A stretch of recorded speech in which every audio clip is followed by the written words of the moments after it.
বাংলাদেশ ছাড়ার আগে বাজে এক অভিজ্ঞতা নিয়ে গেলেন অ্যালেক্স হেলস। রংপুরের হয়ে একের পর এক জয়, নিজের সেঞ্চুরির সুখস্মৃতির বিপরীতে বরিশাল অধিনায়ক তামিম ইকবালের আচরণে বিরক্ত ও লজ্জিত হেলস।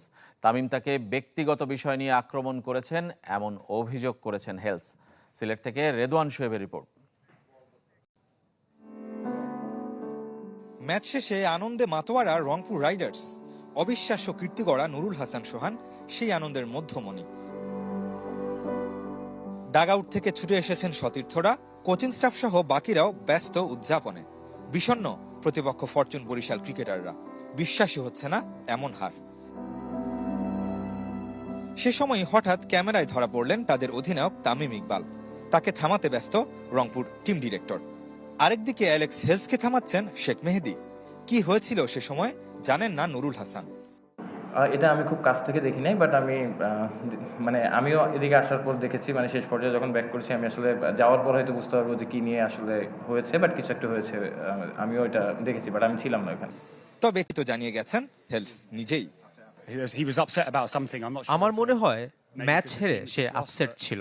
সে আমাকে এসে বলল আমি কিছু বললে সেটা যেন সামনাসামনি বলি, অথচ তাকে আমি কিছুই বলিনি। ব্যক্তিগত আক্রমণ করায় তামিমের আচরণকে ভালোভাবে নেননি ইংলিশ ব্যাটার। আমি 2021 সালে বিয়ার খাওয়ার জন্য 21 দিনের জন্য নিষিদ্ধ হয়েছিলাম। সেই প্রসঙ্গ নিয়েও বলেছে সে আমাকে ব্যক্তিগতভাবে আক্রমণ করেছে। এটা খুবই লজ্জার ব্যাপার। অবশ্য পুরো ঘটনাকে স্বাভাবিক বলছেন বরিশাল ম্যানেজার নাফিস ইকবাল। নিশ্চয়ই কিছু একটা বলা হয়েছে যেটা হয়তো রিঅ্যাকশন ছিল, বাট আমার মনে হয় তেমন কোনো সিরিয়াস কিছু না। IL T20 খেলতে হেলসের পরবর্তী গন্তব্য দুবাই। ফেললেন বরিশাল অধিনায়ক তামিম ইকবাল খান। ম্যাচ শেষ হতেই তেরে ফুরে যেতে দেখা যায় তাকে। মূলত রংপুর শিবিরের দিকেই উত্তেজিত হতে দেখা গেছে তামিমকে। এই সময় জাতীয় দলের এই সিনিয়র সতীর্থকে শান্ত করার চেষ্টা করেন সোহান। আর রংপুর রাইডার্সের টিম ডিরেক্টর শাহনিয়ান তানিম তো রীতিমতো জোর করে তামিমকে সরিয়ে নেন সেখান থেকে। মূলত টিম ডিরেক্টরের প্রচেষ্টাতেই বড় রকমের অস্বস্তিকর পরিস্থিতি তৈরি হয়নি।